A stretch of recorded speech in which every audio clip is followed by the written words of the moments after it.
Punjabi radio US ਸੁਣ ਰਹੇ ਸਾਰੇ ਸਰੋਤਿਆਂ ਨੂੰ ਬਲਵਿੰਦਰ ਕੌਰ ਵੱਲੋਂ ਪਿਆਰ ਭਰੀ ਸਤਿ ਸ਼੍ਰੀ ਅਕਾਲ। ਪ੍ਰੋਗਰਾਮ ਖਬਰ ਤੇ ਨਜ਼ਰ, ਜਿਸ ਵਿੱਚ ਹੋਣਗੇ ਬਲਤੇਜ ਪੰਨੂ ਜੀ ਦੱਸਣਗੇ ਭਾਰਤ ਵਿੱਚ ਪੰਜਾਬ ਦੇ ਵਿੱਚ ਕੀ ਕੁਛ ਵਾਪਰਿਆ। ਖਬਰਾਂ ਤੋਂ ਪਹਿਲਾਂ ਧੰਨਵਾਦ ਸਾਡੇ ਸਪਾਂਸਰ ਦਾ, ਜਿਨ੍ਹਾਂ ਨੇ ਪ੍ਰੋਗਰਾਮ ਨੂੰ ਸਪਾਂਸਰ ਕੀਤਾ, ਸਭ ਤੱਕ ਪਹੁੰਚਾਇਆ। ਗੁਰਦੀਪ ਸਿੰਘ ਬਿਰਦੀ ਕਲੋਵਸ, ਖਾਲਸਾ ਇੰਸ਼ੋਰੈਂਸ ਏਜੰਸੀ ਸੈਨੋਜੇ 4082722500 ਹਰ ਇੱਕ ਤਰ੍ਹਾਂ ਦੀ ਇੰਸ਼ੋਰੈਂਸ ਕਰਦੇ ਨੇ। ਅਬਾਮਾ ਕੇਅਰ ਕਵਰਡ ਕੈਲੀਫੋਰਨੀਆ ਦੀ ਵੀ ਇੰਸ਼ੋਰੈਂਸ ਕਰਦੇ ਨੇ, ਉਹਨਾਂ ਨੂੰ ਕਾਲ ਕਰ ਸਕਦੇ ਹੋ। ਸਤਨਾਮ ਸਿੰਘ ਸ਼ੇਰਗਿੱਲ, ਸੈਲਮਾ, ਜਰਨੈਲ ਸਿੰਘ ਲੈਨਬਰਟ, ਰਣਵੀਰ ਸਿੰਘ ਰਾਣਾ ਬੇਕਰਸਫੀਲਡ, ਮਨਜੀਤ ਸਿੰਘ ਦੀਵਾਨਾ ਫਰੈਜ਼ਨੋ, ਜਸਵਿੰਦਰ ਸਿੰਘ ਵਿਰਕ, ਗੁਰਮੀਤ ਕੌਰ ਹਿਊਸਟਨ। ਬਹੁਤ ਬਹੁਤ ਧੰਨਵਾਦ ਕਰਦੇ ਹਾਂ। ਪ੍ਰੋਗਰਾਮਾਂ ਨੂੰ ਸਪਾਂਸਰ ਕਰਦੇ ਹੋ, ਸਭ ਤੱਕ ਪਹੁੰਚਾਉਂਦੇ ਹੋ। ਸਾਡੇ ਨਾਲ ਜੁੜ ਚੁੱਕੇ ਨੇ ਬਲਤੇਜ ਪੰਨੂ। ਸਤਿ ਸ਼੍ਰੀ ਅਕਾਲ, ਸਵਾਗਤ ਹੈ ਜੀ। ਸਤਿ ਸ਼੍ਰੀ ਅਕਾਲ ਜੀ, ਧੰਨਵਾਦ ਜੀ, ਬਹੁਤ ਮਿਹਰਬਾਨੀ। ਤੇ ਗੱਲ ਕਰਦੇ ਹਾਂ ਸਭ ਤੋਂ ਪਹਿਲਾਂ ਚਾਈਨਾ ਤੋਂ ਟੈਸਟ ਕਿੱਟ ਆਈਆਂ ਸੀ, ਪਰ ਉਹਨਾਂ ਨੂੰ ਹੁਣ ਰੋਕਣ ਦੇ ਲਈ ਕਿਹਾ ਗਿਆ ਹੈ। ਬਿਲਕੁਲ ਜੀ, ਇਹ ਐਕਚੁਅਲੀ ਪਿਛਲੇ ਦਿਨਾਂ ਦੇ ਵਿੱਚ ਹੀ ਜਿਹੜੀਆਂ ਦੀ ਆਈਆਂ, ਹਾਲਾਂਕਿ ਇਹਦੇ ਕਈ ਜਿਹੜੇ ਉਹ ਪੱਖ ਸਾਹਮਣੇ ਆ ਰਹੇ ਨੇ। ਜਿਹੜੇ ਇਹਨਾਂ ਦੇ ਸਟੈਂਡਰਡ ਦੇ ਹਿਸਾਬ ਦੇ ਨਾਲ ਚਾਈਨਾ ਤੋਂ ਆਈ ਜਿਹੜੀ ਰੈਪਿਡ ਟੈਸਟ ਕਿੱਟ ਹੈ, ਇਹ ਫੇਲ ਹੁੰਦੀ ਜਿਹੜੀ ਉਹ ਨਜ਼ਰ ਆ ਰਹੀ ਹੈ। ਇਹਦੇ ਤੋਂ ਮਿਲੇ ਨਤੀਜਿਆਂ ਦੇ ਵਿੱਚ 6 ਤੋਂ 71% ਤੱਕ ਦਾ ਫਰਕ ਆ ਰਿਹਾ ਜੀ। ਔਰ ਕਿੱਟ ਜਿਹੜੀ ਹੈਗੀ ਉਹਦੀ ਜਾਂਚ ਦੇ ਵਾਸਤੇ Indian council of medical research ਜਿਹੜੀ ਹੈ, ਉਹਨੇ ਆਪਣੇ 8 ਅਦਾਰਿਆਂ ਦੇ ਮੈਂਬਰਾਂ ਨੂੰ ਫੀਲਡ ਦੇ ਵਿੱਚ ਭੇਜਣ ਦਾ ਫੈਸਲਾ ਕੀਤਾ। ਔਰ ਫਿਲਹਾਲ ਰਾਜਾਂ ਨੂੰ 2 ਦਿਨ ਇਸ ਕਿੱਟ ਦੇ ਨਾਲ ਜਾਂਚ ਕਰਨ ਤੋਂ ਰੋਕ ਦਿੱਤਾ ਗਿਆ। ਖੂਨ ਦੇ ਵਿੱਚ ਐਂਟੀਬਾਇਓਟਿਕ ਦੀ ਜਾਂਚ ਦੇ ਸਿਧਾਂਤ ਤੇ ਆਧਾਰਿਤ ਇਹ ਕਿੱਟ ਦੀ ਵਰਤੋਂ ਕਰੋਨਾ ਦੀ ਪੁਸ਼ਟੀ ਲਈ ਨਹੀਂ, ਬਲਕਿ ਸਰਵੇਲਾਂਸ ਲਈ ਜਿਹੜਾ ਜੀ ਉਹ ਕੀਤਾ ਜਾ ਰਿਹਾ। ਨਤੀਜਿਆਂ ਦੇ ਵਿੱਚ ਵੱਡੇ ਫਰਕ ਤੋਂ ਬਾਅਦ ਸਰਵੇਲੈਂਸ ਲਈ ਇਹਦੀ ਵਰਤੋਂ ਤੇ ਸਵਾਲੀਆ ਨਿਸ਼ਾਨ ਲੱਗ ਗਿਆ। ਔਰ ਪਿਛਲੇ ਹਫ਼ਤੇ ਚਾਈਨਾ ਤੋਂ 6.5 ਲੱਖ ਰੈਪਿਡ ਟੈਸਟਿੰਗ ਕਿੱਟ ਜਿਹੜੀ ਉਹ ਮੰਗਵਾਈ ਗਈ ਸੀਗੀ। ICMR ਦੇ ਜਿਹੜੇ ਡਾਕਟਰ ਨੇ ਜੀ, ਉਹ ਇਹ ਕਹਿੰਦੇ ਆ ਕਿ ਰੈਪਿਡ ਟੈਸਟ ਕਿੱਟ ਦੇ ਵਿੱਚ ਇੱਕ ਸੂਬੇ ਦੇ ਵਿੱਚ ਕਰੋਨਾ ਦੀ ਪਛਾਣ ਘੱਟ ਹੋਣ ਦੀ ਸ਼ਿਕਾਇਤ ਮਿਲਣ ਤੋਂ ਬਾਅਦ 3 ਹੋਰ ਰਾਜਾਂ ਤੋਂ ਰਿਪੋਰਟ ਮੰਗੀ ਗਈ। ਸਾਰੇ ਰਾਜਾਂ ਦਾ ਕਹਿਣਾ ਸੀਗਾ ਕਿ RT-PCR ਟੈਸਟ ਦੇ ਵਿੱਚ ਪੋਜ਼ਿਟਿਵ ਪਾਏ ਗਏ ਸੈਂਪਲਸ ਦੀ ਜਾਂਚ ਦੇ ਦੌਰਾਨ ਰੈਪਿਡ ਟੈਸਟਿੰਗ ਕਿੱਟ ਤੋਂ ਮਿਲੇ ਨਤੀਜਿਆਂ ਦੇ ਵਿੱਚੋਂ 6 ਤੋਂ 71% ਤੱਕ ਫਰਕ ਪਾਇਆ ਗਿਆ, ਜਿਹੜਾ ਕਿ ਫਿਕਰ ਵਾਲਾ। ਚਾਈਨਾ ਤੋਂ ਰੈਪਿਡ ਟੈਸਟ ਮੰਗਵਾਉਣ ਦੇ ਫੈਸਲੇ ਨੂੰ ਸਹੀ ਦੱਸਦੇ ਹੋਏ ਇੱਕ ਜਿਹੜੇ ਡਾਕਟਰ ਨੇ ਉਹ ਕਹਿੰਦੇ ਆ ਕਿ ਚਾਈਨਾ ਤੋਂ ਆਉਣ ਤੋਂ ਬਾਅਦ ਲੈਬ ਦੇ ਵਿੱਚ ਕਿੱਟ ਦੀ ਜਾਂਚ ਕੀਤੀ, ਜਿਹਦੇ ਵਿੱਚ 71% ਇਹ ਸਹੀ ਪਾਈ ਗਈ ਸੀ, ਜਿਹਦੇ ਕਰਕੇ ਸਰਵੇਲੈਂਸ ਦੇ ਵਿੱਚ ਇਸਤੇਮਾਲ ਕਰਨ ਦਾ ਫੈਸਲਾ ਜਿਹੜਾ ਜੀ ਉਹ ਕੀਤਾ ਗਿਆ ਸੀਗਾ। ਦੂਜੇ ਪਾਸੇ ਜਿਹੜਾ ਜੀ ਇਹ ਵੀ ਉਹਨਾਂ ਨੇ ਇਹ ਗੱਲ ਕਹੀ ਆ ਕਿ ਐਡਾ ਵੱਡਾ ਫਰਕ ਆਉਣ ਕਰਕੇ ਸਰਵੇਲੈਂਸ ਦੇ ਵਿੱਚ ਇਹਦੀ ਵਰਤੋਂ ਸ਼ੱਕੀ ਹੋ ਗਈ ਆ। ਔਰ ਫੀਲਡ ਪ੍ਰੀਖਣ ਤੋਂ ਬਾਅਦ ਇਸ ਕਿੱਟ ਦੀ ਵਰਤੋਂ ਦੇ ਬਾਰੇ ਨਵੀਂ ਐਡਵਾਈਜ਼ਰੀ ਜਿਹੜੀ ਆ ਉਹ ਜਾਰੀ ਜਾਊਗੀ। ਇਹ ਗੱਲ ਜਿਹੜੀ ਜੋ ਕਹੀ ਗਈ। 6.5 ਲੱਖ ਟੈਸਟ ਕਿੱਟ ਜਿਹੜੀਆਂ ਦੀ ਇਹ ਚਾਈਨਾ ਤੋਂ ਆਈਆਂ, ਔਰ ਸੈਂਪਲ ਦੇ ਦੌਰਾਨ ਨਤੀਜਿਆਂ ਦੇ ਵਿੱਚ 6 ਤੋਂ 71% ਤੱਕ ਦਾ ਫਰਕ ਜਿਹੜਾ ਸੀਗਾ ਜੀ ਉਹ ਮਿਲਿਆ। ਔਰ ਇਹ ਕਿਹਾ ਜਾ ਰਿਹਾ ਕਿ ਇਹ ਕਿੱਟ ਦਾ ਪੂਰਾ ਬੈਚ ਖਰਾਬ ਮਿਲਿਆ ਤਾਂ ਕੰਪਨੀ ਤੋਂ ਨਵੀਂ ਕਿੱਟ ਜਿਹੜੀ ਆ ਉਹ ਮੰਗਵਾਈ ਜਾਊਗੀ। ਅਜੇ ਭਲਕ ਤੱਕ ਰੀਅਲ ਪਿਕਚਰ ਜਿਹੜੀ ਜੀ ਉਹ ਸਾਹਮਣੇ ਆਊਗੀ ਕਿ ਕੀ ਇਹਦਾ ਅੱਗੋਂ ਜਿਹੜਾ ਉਹ ਕੀਤਾ ਜਾਊਗਾ, ਇਹਨੂੰ ਵਰਤੋਂ ਦੇ ਵਿੱਚ ਲਿਆਂਦਾ ਜਾਊਗਾ ਜਾਂ ਨਹੀਂ। ਬਿਲਕੁਲ ਜੀ, ਹੋਰ ਵੀ ਕਈ ਕੰਟਰੀਆਂ ਨੇ ਇਹਨਾਂ ਦਾ ਸਮਾਨ ਵਾਪਸ ਕੀਤਾ ਕਿ ਕੁਆਲਿਟੀ ਗੁੱਡ ਨਹੀਂ ਸੀਗੀ। ਤੇ ਅੱਗੇ ਗੱਲ ਕਰਦੇ ਹਾਂ ਪੰਜਾਬ ਸਰਕਾਰ ਦੀ, ਉਸਨੇ ਆਪਣੇ ਖਰਚੇ ਘਟਾਏ। ਪੰਜਾਬ ਸਰਕਾਰ ਨੇ ਜਿਹੜੀ ਆ ਹੈਲਥ, ਮੈਡੀਕਲ ਸਿੱਖਿਆ, ਪੁਲਿਸ, ਖੁਰਾਕ ਤੇ ਖੇਤੀਬਾੜੀ ਵਿਭਾਗ ਨੂੰ ਛੱਡ ਕੇ ਬਾਕੀ ਜਿਹੜੇ ਸਾਰੇ ਵਿਭਾਗ ਨੇ ਇਹਦੇ ਉੱਤੇ ਜਿਹੜੇ ਤੇਲ ਬਾਦਾਂ ਦੇ ਖਰਚਿਆਂ ਦੇ ਵਿੱਚ 25% ਦੀ ਕਟੌਤੀ ਲਾਉਣ ਸਣੇ ਖਰਚੇ ਘਟਾਉਣ ਦਾ ਐਲਾਨ ਜਿਹੜਾ ਜੀ ਉਹ ਕੀਤਾ। ਮੁੱਖ ਮੰਤਰੀ ਹੋਰਾਂ ਦੀ ਅਗਵਾਈ ਦੇ ਹੇਠ ਜਿਹੜੀ ਵਿੱਤ ਸਬ ਕਮੇਟੀ ਸੀ, ਉਹਦੇ ਵਿੱਚ ਇਹ ਫੈਸਲਾ ਲਿਆ ਗਿਆ। ਜਿਹੜਾ ਮਾਲੀਆ ਉਹ ਬਿਲਕੁਲ ਰੁਕਿਆ ਹੋਇਆ ਜੀ ਸੂਬੇ ਦਾ ਹਾਲ ਦੀ ਘੜੀ। ਬੜੀ ਮਾੜੀ ਸਥਿਤੀ ਦੇ ਵਿੱਚੋਂ ਜਿਹੜਾ ਜੀ ਉਹ ਸੂਬਾ ਲੰਘਣ ਲੱਗ ਪਿਆ। ਔਰ ਜਿਹੜੇ ਵਿੱਤ ਮੰਤਰੀ ਨੇ ਉਹਨਾਂ ਨੇ ਔਖੇ ਸਮੇਂ ਦੇ ਉੱਤੇ ਕਾਬੂ ਪਾਉਣ ਦੇ ਵਾਸਤੇ ਸਖਤ ਫੈਸਲੇ ਲੈਣ ਦੀ ਗੱਲ ਜਿਹੜੀ ਦੀ ਕੀਤੀ ਆ। ਜਿਹੜੇ ਮੀਟਿੰਗ ਦੇ ਦੌਰਾਨ ਜਨਤਕ ਅਹੁਦਿਆਂ ਦੇ ਉੱਤੇ ਤਾਇਨਾਤ ਜਾਂ ਪਹਿਲਾਂ ਰਹੇ ਵਿਅਕਤੀਆਂ ਦੇ ਸੁਰੱਖਿਆ ਖਰਚਿਆਂ ਤੇ 15 ਮਈ ਤੱਕ ਸਮੀਖਿਆ ਕਰਨ ਦੇ ਉੱਤੇ ਵਿਚਾਰ ਜਿਹੜਾ ਜੀ ਉਹ ਕੀਤਾ ਗਿਆ। ਜਿਹੜੇ ਪ੍ਰਬੰਧਕੀ ਵਿਭਾਗ ਨੇ ਉਹਨਾਂ ਦੇ ਅਧੀਨ ਸੁਸਾਇਟੀਆਂ ਦੇ ਕੋਲੇ ਜਿਹੜੇ ਪੈਸੇ ਪਏ ਆ ਉਹ 2 ਮਹੀਨਿਆਂ ਦੇ ਚਲਾਉਣ ਤੇ ਸਾਂਭ ਸੰਭਾਲ ਦੇ ਖਰਚਿਆਂ ਨੂੰ ਰੱਖ ਕੇ ਬਾਕੀ ਜਿਹੜਾ ਪੈਸਾ 30 ਅਪ੍ਰੈਲ ਤੱਕ ਸੂਬੇ ਦੇ ਖਜ਼ਾਨੇ ਦੇ ਵਿੱਚ ਜਮ੍ਹਾਂ ਕਰਾਉਣ ਦੇ ਵਾਸਤੇ ਕਹਿ ਦਿੱਤਾ ਗਿਆ। ਔਰ ਵੱਖ-ਵੱਖ ਵਿਭਾਗਾਂ ਦੇ ਵਿੱਚ 40 ਦੇ ਕਰੀਬ ਇਸ ਤਰ੍ਹਾਂ ਦੀਆਂ ਸੁਸਾਇਟੀਆਂ ਜਿਹੜੀਆਂ ਉਹ ਕੰਮ ਕਰ ਰਹੀਆਂ ਨੇ। ਵੀਡੀਓ ਕਾਨਫਰੰਸਿੰਗ ਦੇ ਰਾਹੀਂ ਕੀ ਗਈ ਇਸ ਮੀਟਿੰਗ ਦੇ ਵਿੱਚ 16 125 ਕਰੋੜ ਰੁਪਈਏ ਦੀ ਕਟੌਤੀ ਨੂੰ ਮਨਜ਼ੂਰ ਜਿਹੜਾ ਜੀ ਉਹ ਕੀਤਾ ਗਿਆ। ਔਰ ਇਹਦੇ ਬਾਰੇ ਜੂਨ ਦੇ ਵਿੱਚ ਦੁਬਾਰਾ ਸਮੀਖਿਆ ਜਿਹੜੀ ਆ ਉਹ ਕੀਤੀ ਜਾਊਗੀ। ਇਸ ਮੀਟਿੰਗ ਦੇ ਵਿੱਚ ਜਿਹੜੇ ਡਿਊਟੀ ਦੇ ਉੱਤੇ ਤਾਇਨਾਤ ਜਿਹੜੀ ਕਿਸੇ ਮੁਲਾਜ਼ਮ ਦੀ ਡੈਥ ਹੁੰਦੀ ਆ ਕਰੋਨਾ ਵਾਇਰਸ ਦੇ ਨਾਲ, ਉਹਦੇ ਵਿੱਚ ਉਹਦੇ ਵਾਰਸਾਂ ਨੂੰ 50 ਲੱਖ ਰੁਪਈਏ ਦੀ ਐਕਸਗ੍ਰੇਸ਼ੀਆ ਗ੍ਰਾਂਟ ਦੇਣ ਦੇ ਫੈਸਲੇ ਦੇ ਉੱਤੇ ਵੀ ਮੋਹਰ ਜਿਹੜੀ ਆ ਉਹ ਲਾਈ ਗਈ ਆ। ਸਿਹਤ ਵਿਭਾਗ ਨੂੰ COVID-19 ਨਾਲ ਸੰਬੰਧਿਤ ਖਰਚਿਆਂ ਦੇ ਬਾਰੇ ਬਜਟ ਤਿਆਰ ਕਰਨ ਨੂੰ ਜਿਹੜਾ ਜੀ ਉਹ ਆਖਿਆ ਗਿਆ। ਸੂਬੇ ਦੇ ਵੱਲੋਂ ਜਿਹੜਾ ਇਹ ਗੱਲ ਗ੍ਰਹਿ ਮੰਤਰਾਲੇ ਨੂੰ ਲਿਖੀ ਗਈ ਹੈ, ਕੇਂਦਰੀ ਗ੍ਰਹਿ ਮੰਤਰਾਲੇ ਨੂੰ, ਕਿ ਜਿਹੜਾ ਸਾਡਾ ਪੈਸਾ ਰਹਿੰਦਾ GST ਦਾ ਉਹ ਛੇਤੀ ਤੋਂ ਛੇਤੀ ਜਿਹੜਾ ਉਹ ਦਿੱਤਾ ਜਾਵੇ। ਕੇਂਦਰੀ ਗ੍ਰਹਿ ਮੰਤਰੀ ਤੋਂ ਪੰਜਾਬ ਦੇ ਵਿੱਚ ਸ਼ਰਾਬ ਦੇ ਠੇਕੇ ਖੋਲ੍ਹਣ ਦੀ ਮਨਜ਼ੂਰੀ ਵੀ ਜਿਹੜੀ ਉਹ ਮੰਗੀ ਗਈ ਆ। ਔਰ ਇਹ ਕਿਹਾ ਜਾ ਰਿਹਾ ਕਿ ਕਰਫਿਊ ਦੇ ਬਾਵਜੂਦ ਕੁਝ ਥਾਵਾਂ ਦੇ ਉੱਤੇ ਅਸਰ ਰਸੂਖ ਵਾਲੇ ਠੇਕੇਦਾਰ ਜਿਹੜੇ ਨੇ ਉਹ ਚੋਰੀ ਛਿਪੇ ਠੇਕੇ ਖੋਲ੍ਹ ਕੇ ਸ਼ਰਾਬ ਵੇਚਣ ਦੀਆਂ ਖਬਰਾਂ ਜਿਹੜੀਆਂ ਦੀ ਉਹ ਸਾਹਮਣੇ ਆ ਰਹੀਆਂ ਨੇ। ਕਈ ਵੀਡੀਓ ਵੀ ਇਹਦੇ ਸੰਬੰਧ ਦੇ ਵਿੱਚ ਵਾਇਰਲ ਹੋਈਆਂ ਨੇ। ਅਮਿਤ ਸ਼ਾਹ ਨੂੰ ਲਿਖੀ ਚਿੱਠੀ ਦੇ ਵਿੱਚ ਕੈਪਟਨ ਅਮਰਿੰਦਰ ਸਿੰਘ ਹੋਰਾਂ ਨੇ ਕਿਹਾ ਕਿ ਅਪ੍ਰੈਲ ਮਹੀਨੇ ਦੇ ਵਿੱਚ ਸ਼ਰਾਬ ਤੋਂ 521 ਕਰੋੜ ਰੁਪਈਏ ਦਾ ਮਾਲੀਆ ਆਉਣ ਦਾ ਅਨੁਮਾਨ ਸੀਗਾ। ਕਰਫਿਊ ਕਰਕੇ ਇਹ ਮਾਲੀਆ ਨਹੀਂ ਆਉਣਾ। ਔਰ ਉਹਨਾਂ ਨੇ ਇਹ ਲਿਖਿਆ ਕਿ ਕਰਫਿਊ ਤੇ ਲੋਕਡਾਊਨ ਕਰਕੇ ਮਾਲੀਏ ਦੀ ਭਾਰੀ ਕਮੀ ਦਰਜ ਕੀਤੀ ਗਈ ਆ, ਜਿਹਦੇ ਕਰਕੇ ਸ਼ਰਾਬ ਦੇ ਠੇਕੇ ਖੋਲ੍ਹਣ ਦੀ ਪਰਮਿਸ਼ਨ ਜਿਹੜੀ ਆ ਉਹਨਾਂ ਨੂੰ ਮਿਲਣੀ ਚਾਹੀਦੀ ਆ। ਪੰਜਾਬ ਸੂਬੇ ਨੂੰ ਮਿਲਦੀ ਆ ਨਹੀਂ ਮਿਲਦੀ, ਸੋ ਦੇਖਦੇ ਹਾਂ ਜਵਾਬ ਕੀ ਆਉਂਦਾ ਜੀ। ਤੇ ਅੱਗੇ ਆਪਾਂ ਦੇਖਦੇ ਹਾਂ ਕਿ ਕਾਫੀ ਜਿਹੜੇ ਜਾਤ ਪਾਤ ਵਾਲਾ ਕੰਮ, ਹੋਰ ਕਮਿਊਨਿਟੀਆਂ ਵਾਲਾ ਕੰਮ ਬੜਾ ਚੱਲ ਰਿਹਾ, ਪਰ ਹੁਣ OCI ਦੀ ਘੁਰਕੀ ਤੋਂ ਬਾਅਦ ਸਰਕਾਰ ਨੂੰ ਆਪਣਾ ਪੱਖ ਵੀ ਦੱਸਣਾ ਪਿਆ। ਇਸ ਤਰ੍ਹਾਂ ਹੈ ਜੀ ਕਿ ਇਸ ਮਾਮਲੇ ਦੇ ਉੱਤੇ ਕੁਝ ਤਾਂ ਜਿਹੜੇ ਜੀ ਟਵੀਟ ਆਏ ਉਹਨਾਂ ਨੇ, ਤੁਸੀਂ ਇਹ ਕਹਿ ਲਓ ਕਿ ਕੁਝ ਜਿਹੜੀਆਂ ਫ੍ਰਿਕਸ਼ਨ ਜਾਂ ਨਫ਼ਰਤ ਜਿਹੜੀ ਹੈ ਜੀ ਉਹ ਵਧਾਈ ਆ। ਔਰ ਜ਼ਿੰਮੇਵਾਰ ਅਹੁਦਿਆਂ ਦੇ ਉੱਤੇ ਬੈਠੇ ਕੁਝ ਮੈਂਬਰ ਪਾਰਲੀਮੈਂਟ ਨੇ ਜਿਨ੍ਹਾਂ ਨੇ ਇਹ ਟਵੀਟ ਜਿਹੜੇ ਸੀਗੇ ਉਹ ਕੀਤੇ ਇੱਕ ਭਾਈਚਾਰੇ ਨੂੰ ਟਾਰਗੇਟ ਕਰਕੇ।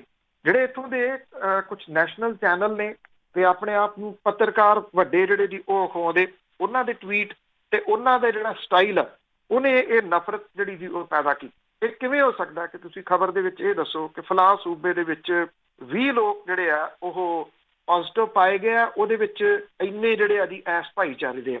ਇਹ ਨਫ਼ਰਤ ਵਾਲੀਆਂ ਜਿਹੜੀਆਂ ਜੀ ਉਹ ਖਬਰਾਂ ਨੇ।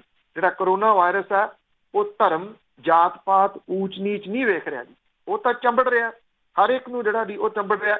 ਇਹਦੇ ਵਿੱਚੋਂ ਵੀ ਜਿਹੜੀ ਇਹ ਗੰਦੀ ਰਾਜਨੀਤੀ ਜਿਹੜੀ ਉਹ ਜਾ ਰਹੀ ਆ, ਉਹਦਾ ਨੋਟਿਸ ਜਿਹੜਾ ਜੀ ਇਸਲਾਮਿਕ ਤਾਲਮੇਲ ਸੰਗਠਨ ਜਿਹੜਾ ਉਹਨੇ ਲਿਆ। ਔਰ ਉਹਨੇ ਇਹ ਗੱਲ ਕਹੀ ਆ ਕਿ ਦੇਸ਼ ਦੇ ਵਿੱਚ ਘੱਟ ਗਿਣਤੀ ਜਿਹੜਾ ਭਾਈਚਾਰਾ ਆ ਉਹਦੇ ਹੱਕਾਂ ਦੀ ਰਾਖੀ ਦੇ ਵਾਸਤੇ ਤੁਰੰਤ ਕਦਮ ਚੁੱਕੇ ਜਾਣ ਤੇ ਇਸਲਾਮੋਫੋਬੀਆ ਜਿਹੜਾ ਇੱਕ ਫਿਰਕੇ ਦੇ ਖਿਲਾਫ ਨਫ਼ਰਤ ਪੈਦਾ ਕਰਨ ਵਾਲੀਆਂ ਘਟਨਾਵਾਂ ਜਿਹੜੀਆਂ ਨੇ ਉਹਦੇ ਉੱਤੇ ਰੋਕ ਲਾਉਣ ਦੇ ਵਾਸਤੇ ਸਟੈਪ ਚੁੱਕੇ ਜਾਣ। IOC ਦੇ ਜਿਹੜੇ ਮਨੁੱਖੀ ਹੱਕ ਕਮਿਸ਼ਨ ਨੇ ਟਵੀਟ ਕੀਤਾ ਕਿ ਭਾਰਤੀ ਮੀਡੀਆ ਜਿਹੜਾ ਉਹ ਮੁਸਲਿਮ ਭਾਈਚਾਰੇ ਨੂੰ ਨਕਾਰਾਤਮਕ ਢੰਗ ਦੇ ਨਾਲ ਪੇਸ਼ ਕਰ ਰਿਹਾ, ਪੱਖਪਾਤ ਦਾ ਸ਼ਿਕਾਰ ਜਿਹੜਾ ਉਹ ਬਣਾ ਰਿਹਾ। ਔਰ ਇੱਕ ਇਹ ਤੋਂ ਪਹਿਲਾਂ ਕੀਤੇ ਗਏ ਇੱਕ ਟਵੀਟ ਦੇ ਵਿੱਚ ਇਹਦੇ ਮਨੁੱਖੀ ਹੱਕਾਂ ਦੇ ਕਮਿਸ਼ਨ ਨੇ ਜਿਹੜੇ ਇੱਥੋਂ ਦੇ ਇੱਕ ਫਿਰਕੇ ਦੇ ਖਿਲਾਫ ਨਫ਼ਰਤੀ ਮੁਹਿੰਮ ਭਾਰਤ ਦੇ ਵਿੱਚ ਬੇਰੋਕ ਚੱਲਣ ਦੀ ਸਖਤ ਨਿਖੇਧੀ ਕੀਤੀ ਸੀ। ਔਰ ਇਹ ਕਿਹਾ ਸੀਗਾ ਕਿ COVID-19 ਦੇ ਪਸਾਰ ਲਈ ਇੱਕ ਭਾਈਚਾਰੇ ਨੂੰ ਜ਼ਿੰਮੇਵਾਰ ਠਹਿਰਾਉਣਾ ਕਿਸੇ ਵੀ ਤਰ੍ਹਾਂ ਜਾਇਜ਼ ਨਹੀਂਗਾ। ਔਰ ਉਹਨਾਂ ਇਹ ਕਿਹਾ ਸੀਗਾ ਕਿ ਇਸ ਤਰ੍ਹਾਂ ਇਸ ਭਾਈਚਾਰੇ ਨੂੰ ਪੇਸ਼ ਕਰਨ ਦੇ ਨਾਲ ਹਿੰਸਾ ਭੜਕ ਸਕਦੀ ਆ। ਔਰ ਇਹਨਾਂ ਟਿੱਪਣੀਆਂ ਤੇ ਹਾਲੇ ਤੱਕ ਭਾਰਤੀ ਵਿਦੇਸ਼ ਮੰਤਰਾਲੇ ਦੇ ਵੱਲੋਂ ਕੋਈ ਜਵਾਬ ਨਹੀਂ ਆਇਆ। ਭਾਰਤ ਨੇ ਇਸ ਤੋਂ ਪਹਿਲਾਂ 57 ਮੈਂਬਰੀ ਸੰਗਠਨ ਦੀ ਆਲੋਚਨਾ ਕੀਤੀ ਸੀ ਤੇ ਇਹ ਕਿਹਾ ਸੀਗਾ ਕਿ ਉਹ ਗੈਰ ਜ਼ਿੰਮੇਵਾਰਾਨਾ ਬਿਆਨਬਾਜ਼ੀ ਨਾ ਕਰਨ। ਪਿਛਲੇ ਹਫ਼ਤੇ ਧਾਰਮਿਕ ਆਜ਼ਾਦੀ ਦੇ ਬਾਰੇ ਅਮਰੀਕੀ ਕਮਿਸ਼ਨ ਨੇ COVID-19 ਦੇ ਨਾਲ ਨਿਪਟਣ ਦੇ ਵਾਸਤੇ ਭਾਰਤ ਦੇ ਵਿੱਚ ਹਿੰਦੂ ਮੁਸਲਿਮ ਵਿਤਕਰਾ ਹੋਣ ਬਾਰੇ ਬਿਆਨ ਜਾਰੀ ਕੀਤਾ ਸੀਗਾ ਔਰ ਭਾਰਤੀ ਵਿਦੇਸ਼ ਮੰਤਰਾਲੇ ਨੇ ਇਹਦੀ ਨਿਖੇਧੀ ਕੀਤੀ। ਹਾਲਾਂਕਿ ਇਹਦੇ ਦੌਰਾਨ UAE ਦੇ ਵਿੱਚ ਭਾਰਤ ਦੇ ਰਾਜਦੂਤ ਪਵਨ ਕਪੂਰ ਨੇ ਪ੍ਰਧਾਨ ਮੰਤਰੀ ਹੋਰਾਂ ਦੇ ਟਵੀਟ ਦੇ ਹਵਾਲੇ ਦੇ ਨਾਲ ਕਿਹਾ ਸੀਗਾ ਕਿ ਵਾਇਰਸ ਨਸਲ, ਧਰਮ, ਜਾਤ ਜਾਂ ਭਾਸ਼ਾ ਦੇ ਆਧਾਰ ਦੇ ਉੱਤੇ ਕੋਈ ਪੱਖਪਾਤ ਜਿਹੜਾ ਜੀ ਉਹ ਨਹੀਂ ਕਰਦਾ। ਇਹਦਾ ਜਵਾਬ ਜਿਹੜਾ ਜੀ ਉਹ ਦੇਣ ਦੇ ਵਾਸਤੇ ਸਰਕਾਰ ਨੇ ਕੀ ਕੀਤਾ, ਜਿਹੜਾ ਉਹਨਾਂ ਦੇ ਮੰਤਰੀ ਨੇ, ਕੇਂਦਰੀ ਮੰਤਰੀ ਨੇ ਉਸੇ ਭਾਈਚਾਰੇ ਦੇ ਨੂੰ ਉਹਨੂੰ ਮੂਹਰੇ ਜਿਹੜਾ ਜੀ ਉਹ ਕੀਤਾ। ਹਾਲਾਂਕਿ ਉਹਨੇ ਕੋਈ ਟਵੀਟ ਨਹੀਂ ਇਸ ਤਰ੍ਹਾਂ ਦਾ ਕੀਤਾ, ਜਿਨ੍ਹਾਂ ਨੇ ਟਵੀਟ ਕੀਤਾ ਉਹ ਪਿੱਛੇ ਨੇ। ਇਹ ਘੱਟ ਗਿਣਤੀ ਬਾਰੇ ਮੰਤਰੀ ਨੇ ਜੀ ਮੁਖਤਾਰ ਅਬਾਸ ਨਕਵੀ, ਉਹਨੇ OIC ਦੀਆਂ ਟਿੱਪਣੀਆਂ ਦਾ ਜਵਾਬ ਦਿੰਦਿਆਂ ਹੋਇਆ ਕਿਹਾ ਕਿ ਭਾਰਤ ਜਿਹੜਾ ਉਹ ਮੁਸਲਿਮ ਭਾਈਚਾਰੇ ਔਰ ਉਹਨਾਂ ਦੇ ਧਾਰਮਿਕ ਤੇ ਆਰਥਿਕ ਹੱਕ ਇੱਥੇ ਸੁਰੱਖਿਅਤ ਨੇ। ਮੁਖਤਾਰ ਅਬਾਸ ਨਕਵੀ ਨੇ ਕਿਹਾ ਕਿ ਜਿਹੜੇ ਖੁਸ਼ਹਾਲੀ ਦੇ ਇਸ ਮਾਹੌਲ ਨੂੰ ਵਿਗਾੜਨ ਦੀ ਕੋਸ਼ਿਸ਼ ਕਰ ਰਹੇ ਆ ਉਹ ਉਹਨਾਂ ਦੇ ਮਿੱਤਰ ਨਹੀਂ ਹੋ ਸਕਦੇ। ਪਰ ਇਹ ਨਹੀਂ ਦੱਸਿਆ ਵੀ ਉਹ ਤਾਂ ਉਹਨਾਂ ਦੇ ਮੈਂਬਰ ਪਾਰਲੀਮੈਂਟ ਨੇ। ਉਹਨੇ ਇਹ ਵੀ ਗੱਲ ਜਿਹੜੀ ਹੈ ਜੀ ਇਹ ਕਹੀ ਕਿ ਧਰਮ ਨਿਰਪੱਖਤਾ ਤੇ ਸਦਭਾਵਨਾ ਭਾਰਤ ਤੇ ਮੁਸਲਮਾਨਾਂ ਦੇ ਸੰਦਰਭ ਦੇ ਵਿੱਚ ਰਾਜਸੀ ਦਿਖਾਵੇ ਲਈ ਨਹੀਂ ਹੈ, ਪਰ ਇਹਦੇ ਤੇ ਗੰਭੀਰਤਾ ਦੇ ਨਾਲ ਅਮਲ ਹੁੰਦਾ। ਉਹਨਾਂ ਨੇ ਇਹ ਵੀ ਕਿਹਾ ਕਿ ਪ੍ਰਧਾਨ ਮੰਤਰੀ ਜਦੋਂ ਵੀ ਗੱਲ ਕਰਦੇ ਆ ਤਾਂ 130 ਕਰੋੜ ਭਾਰਤੀਆਂ ਦੀ ਗੱਲ ਜਿਹੜੀ ਜੀ ਉਹ ਕਰਦੇ ਆ। ਔਰ ਇਹ ਵੀ ਕਿਹਾ ਕਿ ਇੱਥੇ ਜਿਹੜਾ ਹਰ ਭਾਈਚਾਰਾ ਉਹ ਤਰੱਕੀ ਕਰ ਰਿਹਾ। ਜੇ ਨਹੀਂ ਸੀ ਕੋਈ ਗੱਲ ਜਾਂ ਜਿਹੜੀ ਨਫ਼ਰਤ ਕੁਛ ਇੱਥੇ ਗੋਦੀ ਮੀਡੀਆ ਜਾਂ ਉਹਦੇ ਨਾਲ ਜੁੜੇ ਹੋਏ ਜਿਹੜੇ ਲੋਕ ਨੇ ਉਹ ਪੈਦਾ ਕਰ ਰਹੇ ਆ, ਜਿਹੋ ਜਿਹੇ ਨਫ਼ਰਤੀ ਗੱਲਾਂ ਉਹ ਕਰ ਰਹੇ ਆ, ਝੱਗ ਸੁੱਟ ਰਹੇ ਆ, ਜੇ ਗੱਲ ਨਹੀਂ ਸੀ ਤਾਂ ਫਿਰ ਮੰਤਰੀ ਨੂੰ ਉਰੇ ਆ ਕੇ ਇਹਦਾ ਸਪਸ਼ਟੀਕਰਨ ਕਿਉਂ ਦੇਣਾ ਪਿਆ। ਔਰ ਦੂਸਰੀ ਗੱਲ ਇਹ ਕਿ ਜਿਨ੍ਹਾਂ ਲੋਕਾਂ ਨੇ ਟਵੀਟ ਕੀਤੇ ਆ ਉਹਨਾਂ ਲੋਕਾਂ ਦੇ ਉੱਤੇ ਅਜੇ ਤੱਕ ਕੋਈ ਐਕਸ਼ਨ ਨਹੀਂ ਲਿਆ ਗਿਆ। ਉਹ ਤਾਂ ਪਿੱਛੇ ਰਹਿ ਕੇ ਕਰਦੇ ਆ ਨਾ ਸਾਰਾ ਕੁਝ। ਤੇ ਅੱਗੇ ਗੱਲ ਕਰਦੇ ਆ ਕਰੋਨਾ ਦੇ ਡਰ ਤੋਂ ਜਿਹੜੇ ਵੱਡੇ ਅਫਸਰ ਆ ਉਹ ਮੰਡੀਆਂ ਦੇ ਵਿੱਚ ਨਹੀਂ ਆ ਰਹੇ ਤੇ ਇਸ ਕਰਕੇ ਜਿਹੜੀਆਂ ਮੁਸ਼ਕਲਾਂ ਆ ਉਹ ਵੱਧ ਰਹੀਆਂ। ਸੋ ਜਿਹੜੇ ਕਿਸਾਨ ਨੇ ਉਹ ਖਰੀਦ ਕੇਂਦਰਾਂ ਦੇ ਵਿੱਚ ਬੈਠੇ ਆ ਜੀ, ਜਿਹੜੇ ਬਣਾਏ ਹੋਏ ਨੇ। ਮੁਸ਼ਕਲਾਂ ਜਿਹੜੀਆਂ ਮੀਂਹ ਨੇ ਵੀ ਪੈਦਾ ਕੀਤੀਆਂ, ਹੋਰ ਬੜੀਆਂ ਮੁਸ਼ਕਲਾਂ ਜਿਹੜੀਆਂ ਜੀ ਉਹ ਹਨ। ਜਿਹੜੇ ਵੱਡੇ ਅਫਸਰ ਨੇ ਉਹ ਇਸ ਕਰੋਨਾ ਵਾਇਰਸ ਦੇ ਡਰ ਤੋਂ ਮੰਡੀਆਂ ਦੇ ਵਿੱਚ ਆ ਹੀ ਨਹੀਂ ਰਹੇ ਜੀ। ਮੁੱਖ ਮੰਤਰੀ ਦੀ ਟੀਮ ਦੇ ਵਿੱਚ ਦਰਜਨ ਸਿਆਸੀ ਸਲਾਹਕਾਰ, 10 OSD, 4 ਸਿਆਸੀ ਸਕੱਤਰ ਸ਼ਾਮਲ ਨੇ ਜਿਹੜੇ ਚੰਡੀਗੜ੍ਹ ਡੇਰੇ ਲਾਈ ਬੈਠੇ ਨੇ। ਕੋਈ ਮੰਡੀਆਂ ਦੇ ਵਿੱਚ ਨਹੀਂ ਜਾ ਰਿਹਾ। ਵਿਧਾਇਕ ਤੇ ਵਜ਼ੀਰ ਮੰਡੀਆਂ ਦੇ ਵਿੱਚ ਘੁੰਮ ਰਹੇ ਆ। ਕਿਸਾਨ ਧਿਰਾਂ ਇਸ ਗੱਲੋਂ ਔਖੀਆਂ ਨੇ ਕਿ ਪੰਜਾਬ ਦੇ ਟੈਕਸਾਂ 'ਚੋਂ ਸੁੱਖ ਸਹੂਲਤਾਂ ਲੈਣ ਵਾਲੇ ਅਧਿਕਾਰੀ ਇਸ ਮਾੜੇ ਸਮੇਂ ਮੂੰਹ ਮੋੜ ਗਏ ਆ।